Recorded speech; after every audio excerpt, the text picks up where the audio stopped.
Vayevarech Elohim et Yom HaShevi'i Vayekadesh Oto Kivo Shabbat Mikol Melachto Asher Bara Elohim La'asot Adonai Inu V'Havotinu V'Motenu Elohei Abraham, Elohei Yitzchak, Elohei Yaakov, Elohei Sarah, Elohei Rivka, Elohei Rachel, Elohei Leah, El Hagadol, Hagibor V'Hanora, El Elyon, Konesh Shamayim Ba'aretz,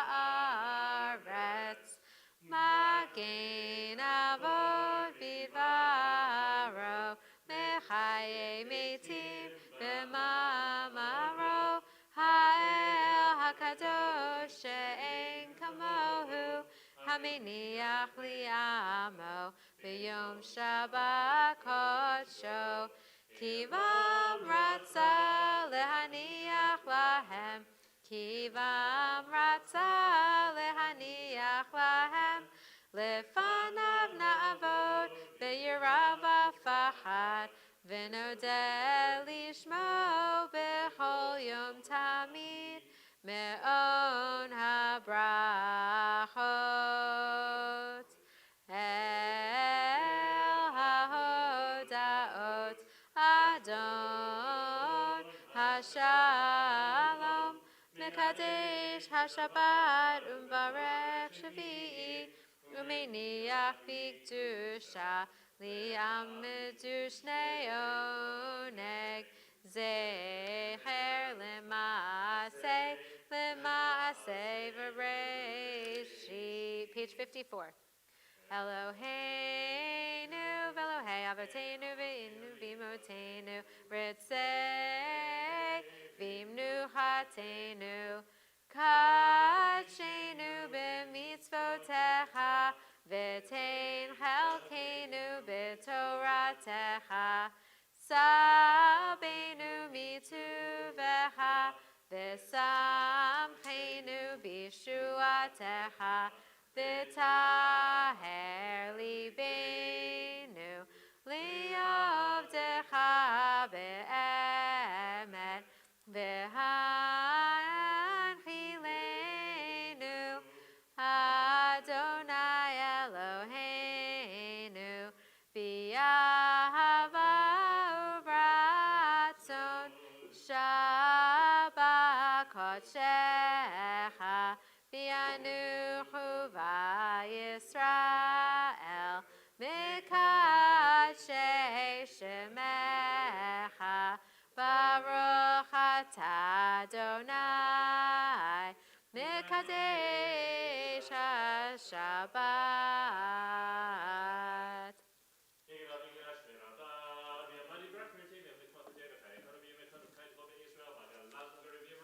Amen. Yehishmei Rabbam Mevorach Yolam Le'om Me'omaya Yibarach Brichu Amen. Amen. Amen.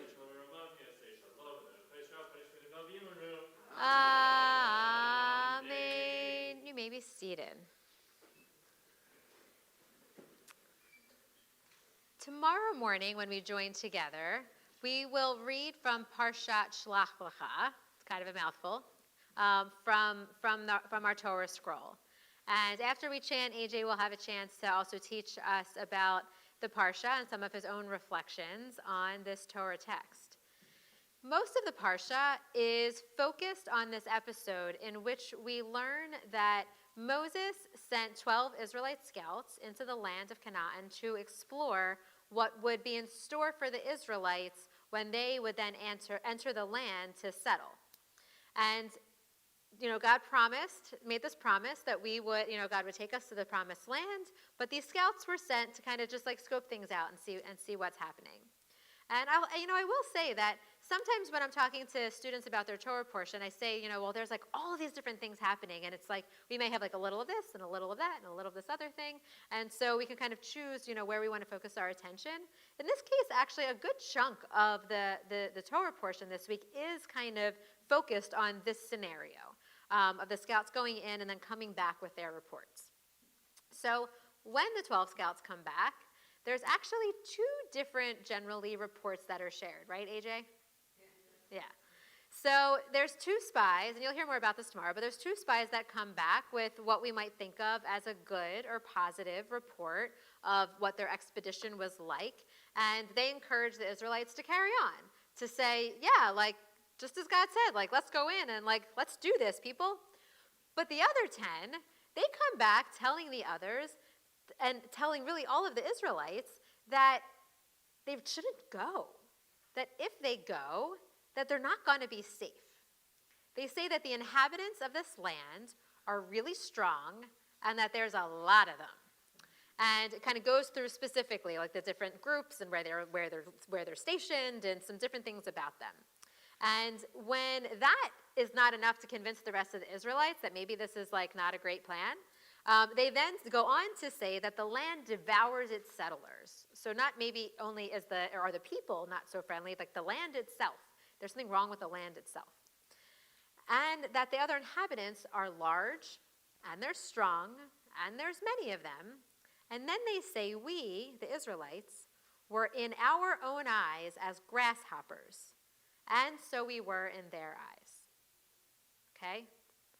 So that's like their final like little cherry on top to say, not only are they so big, but that we were like grasshoppers. And not only were we like grasshoppers, did we feel that, but that's how it seemed to them as well. So I want to ask you for a moment to imagine that you are among the Israelites that are receiving these 10 spies back, or 12 spies, that you're receiving these 12 spies back and their reports. If you heard these differing reports, what would you have believed? What would you have thought? You had a problem. Okay. The problem was that God directed you that this was your land of Okay. milk and honey. Yes. There is where you were supposed to go. Okay. However, he's got 10 members of I think the 10 tribes. Yep. Correct. Who are naysaying. Yes. Okay. What he has told them, he has promised them will happen. And so the question is, do you believe enough in God to move forward with what he has told you to do? Yep. Or do you disobey and take the consequences? Yeah. I read it. Yeah. Well, come back tomorrow and you'll hear more in AJ's words. But yeah, so this is a problem because it's not just that there's lots of jokes of like, 3 Jews, 10 opinions. And so it's not only that, it's that there are 12 Jews and 10 of them are kind of all saying one thing, and it's only 2 of them that are saying something different. So, if you were trying to figure out what to do you kind of go with the majority? Or do you go with the minority because it's the minority opinion that is the one that is going along with what you've been told up until now, which is that God will take you out of the land of Egypt? Check, God did that. You'll enter into this covenant with God at Mount Sinai. Check, that happened. And then I'm going to take you to the promised land. So it's true that God wasn't so specific about what that was going to be like. It was just like, you're going to go to this place. There wasn't like a travel brochure to say like, and when you get there, you're going to like get a nice fancy drink and you'll have some pools and you can relax. Like we didn't know what it was going to be. We just knew that we were going to be able to go there. So, but now you have these differing reports. So all of a sudden it's like the choice is back in their hands. So what do you do? Any other thoughts, opinions? Barbara? I think you believe one that you're most like. Oh. Identify with. Interesting. Yeah, no, that's interesting. Yeah. So there's 12 different tribes. So maybe if you're of one particular tribe, you might go with your leader because maybe you're most like them, or maybe there's a little bit of a disagreement even within the tribe, and even though that is your tribe, you sort of have your eyes on another one because you kind of are feeling a little bit more attuned to what they're all about. So yeah, interesting. So yeah, go ahead. Why that is a good question. Right. I don't know. What do you think? So why would we send the spies in the first place? What's the purpose? Why not? I mean, I think maybe he wanted them to see what they were up against. okay, It was the land of promise, good, but you have to work. not without, but not right. So it wasn't just empty.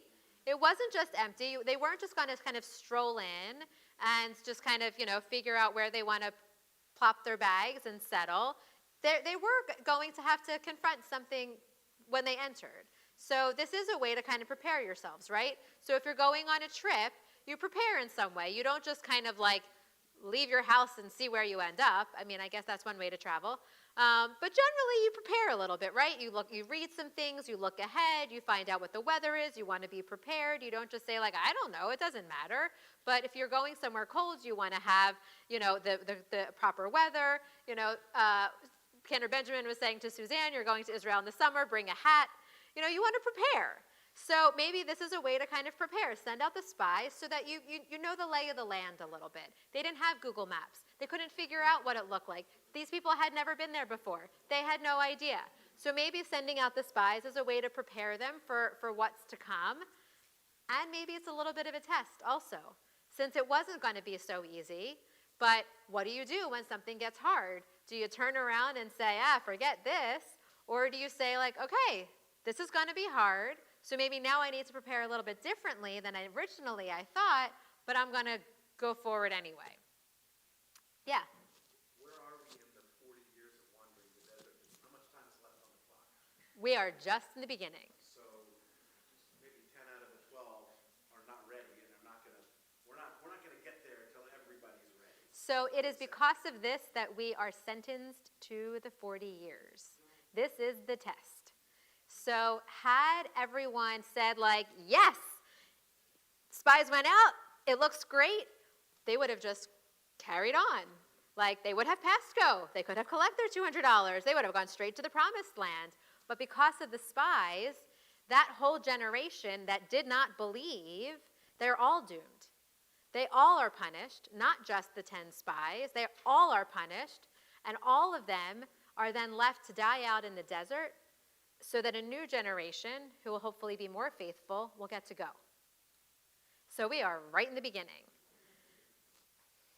So yeah, it's interesting, like, how different we might experience the story at different moments along the way. And, how might this discussion be different if we've already been traveling for 40 years? Then, like, what would our spirits be like?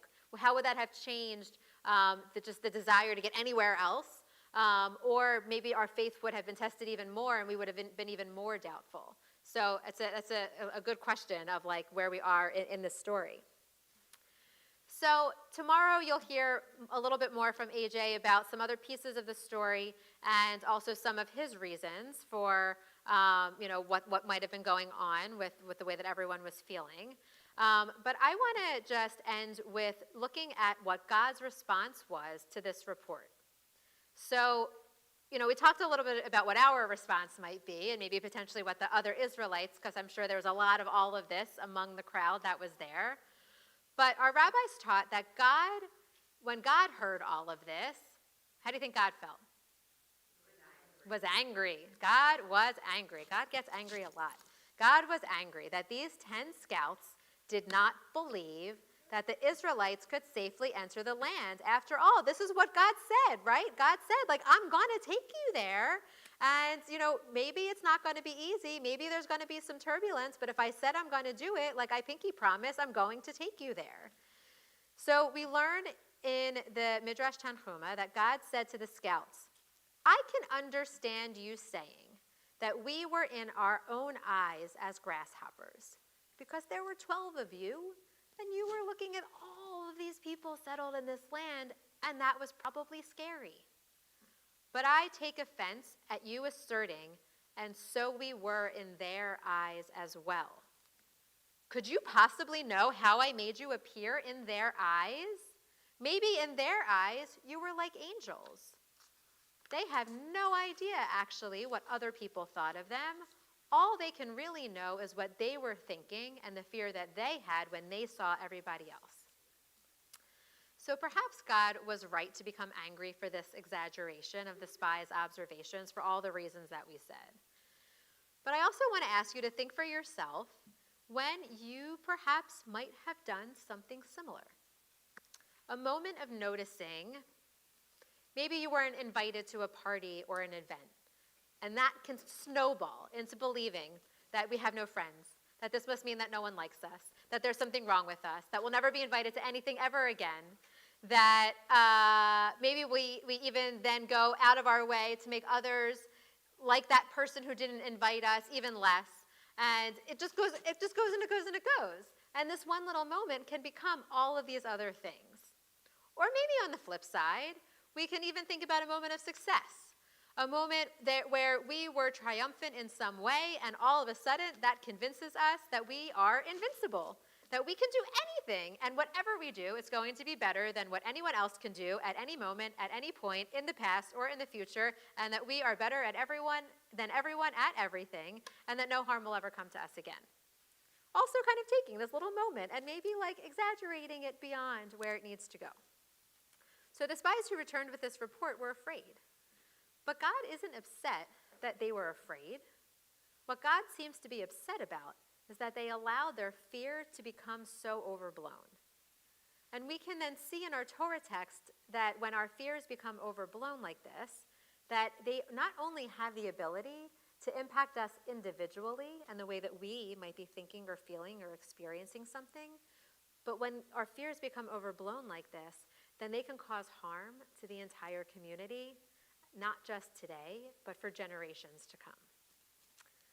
So while it's unrealistic to hope that we would never find ourselves in a moment that would evoke such fear, because that is just a part of how we learn and how we grow and how we move through life, the hope is that when we do, that we might learn from the Israelites, and rather than blowing these fears out of proportion, that may we instead allow ourselves to focus on the inner work needed to be able to notice the root of this fear, so that we might attend to whatever our insecurities and fear or shortcomings might be, so that they don't need to then negatively impact ourselves forever, nor our relationships with the world around us or the people around us.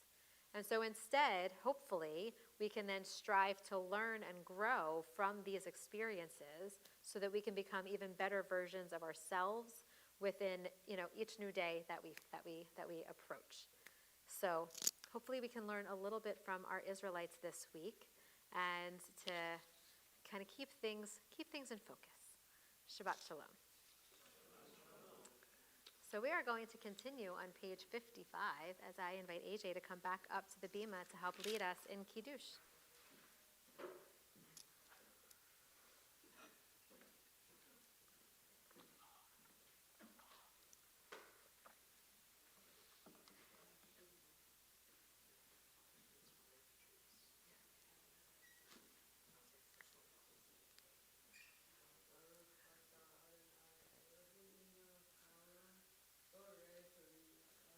Amen. Baruch atah Adonai Eloheinu melech haolam asher kitshanu b'mitzvotav v'ratzavanu v'shabbat kodsho v'yahava uvratzon hinchilanu zikaron lema'aseh v'reishit ki hu yom tehila lemikra'ei kodesh Zecher letziat Mitzrayim, Kilvanu b'charta v'yotanu kidashta mikol ha'amim, v'shabbat kodshecha yahava uvratzon hinchaltanu. Ta Adonai mekadesh haShabbat. Amen.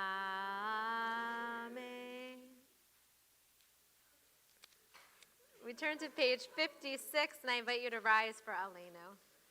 Aleinu l'shabeach ladon hakol, la'tei gedula liotzer breshit, shelo asanu kigoyei haratzot, Velo samanu kamishpachot adama, shelo sam chalkenu kahem, vigoralenu kechol hamonam, v'anachnu korim, umishtachavim umodim, lifnei melech malchei hamlachim, hakadosh baruch hu, v'ne'emar v'haya Adonai, melech al kol haaretz, bayom hahu, yeh Adonai echad, u'shemo echad. You may be seated. We turn to page 58 for Kaddish Yatom, the Mourner's Kaddish. And this week in our community, we observe the yard sites of Meir Belkoff, Eli Berger, Jacob Berman, Benjamin Channon, Gertrude Danzig, Robert Dick, Larry Drosner, Lena Factor, Salem Fine, Sophie Finkel, Abraham Friedman, Henrietta Friedman, Louis Fulmer, David Green, Stanley Herman, Sariva Hiller, Marvin Holland, Jerome Jacobson, Larry Callender, Harry Kaplan, Joseph Kelman, Stanley Colliver, Abraham Albert Kurtz, Yetta Levin, Helen Lockman, Raymond Lorber, Alan Lundy, Martin Madvidoff, Rose Markowitz, Helen Mason, Rose Nelson, Dorothy Probst, Barbara Rotkin, Isidore Seltzer, Lily Sitkoff, Samuel Stark, Robert Steinman, Benjamin Sutor, Gary Unger, Samuel Weiner, and Rhea Whelan. We also send our condolences to David Kaganovsky and his family on the passing of his father, Vladimir Kaganovsky. Shiva for Vladimir will continue on Sunday, Monday, and Tuesday at the home of David and Leanne. And we also send our condolences to the Lazoff family on the passing of Avi's mom, Rebecca. And we'll be gathering here tomorrow evening for a memorial in Shiva to remember Rebecca. I invite those who are in mourning or observing a yard site to please rise as we recite the words of Kaddish Yatom, the Mourner's Kaddish, together. Yitzkadal v'yitzkadash shemei rabbah, v'alma divra kirute v'yamlich malchute, v'chayechon uvyomechon, v'chaye dechol beit Yisrael, v'agala uvizman kari v'imru, amen. Yehi shmei rabba mevarach li'olam lomei omaya, yitbarach v'yishtabach v'yitpa'ar v'yitromam v'yitnaseh, v'yithadar v'yitaleh v'yithalal, shemei zekudasha brichu, le'ela min kol birchata v'shirata, tushbechata v'nechamata da'amiran v'alma v'imru, amen. Yehi shlomo rabba min shemaya, v'chaim aleinu v'al kol Yisrael v'imru, amen. Oseh shalom b'mromav, hu ya'aseh shalom, aleinu v'al kol Yisrael v'imru, amen. May the one who creates peace on high bring peace to us, to all Israel, and to all who dwell on earth. And we say together, amen. As we move toward the end of our service, we'll close with a blessing for everyone on page 75. And we will see you, I think, all back here tomorrow morning at 9:30 as we celebrate with AJ as you return to the Bima and become Bar Mitzvah. So we look forward to seeing you all back here tomorrow. And we also, for those of you in the area, we will also be coming together on Saturday morning, June 24th, so next Saturday, for Pride Shabbat celebration. So if you're here and you want to join us, we'd love to have you. And also note that starting next week, we will be taking Fridays off for the summer, but we still look forward to seeing folks Sunday and Thursday morning on Zoom for Minyan and Saturday mornings in person, generally speaking. So there's also going to be some other things coming up, so stay tuned for summer happenings and opportunities to come together to schmooze and make Havdalah and just kind of hang out with one another and meet new folks. So we will close on page 75 with the priestly blessing. And so it is a tradition every Friday night to offer this blessing to our children. And so if you have children near you and you want to put your arm around them, if they allow you to do that, Or if all the cousins want to just put their arms around each other and think about the people you love and send this blessing to them as we say it together. Keni hiratzon. May God bless you and protect you. Keni hiratzon. May God's face give light to you and show you favor.